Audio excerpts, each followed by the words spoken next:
It's been 2 months. It's already 2 months into 2026 and yet there's still lingering snow risk.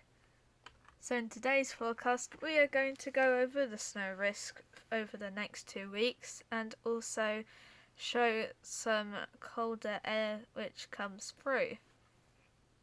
So let's get into it. So this is what it looks like right now, and as we continue going on, there's more low pressure systems obviously, and then the risk starts to build up as we enter the final week of school half terms. And then as we finally get to the end of the timeline over the next 2 weeks, then we can see that it continues for a little bit, and then we have this band come in as well, again from the north after some westerlies. So now let's move on to air temperature.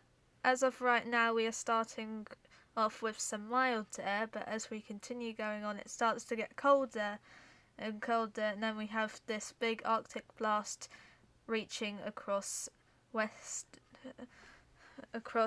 eastern and northern Europe. Eventually is going to reach us from northern Europe, and then we've got this much colder, which is actually -10 degrees Celsius or 14 degrees Fahrenheit.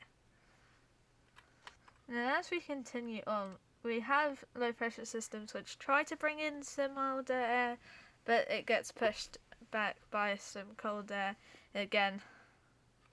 And then as we continue, we keep the cold air coming in, and then we get some milder air when low pressure hits us, and then it goes away again, back to colder air.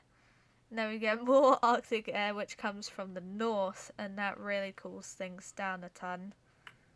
So that is it for today's forecast. I hope you enjoyed it, and I shall see you all next time. Bye!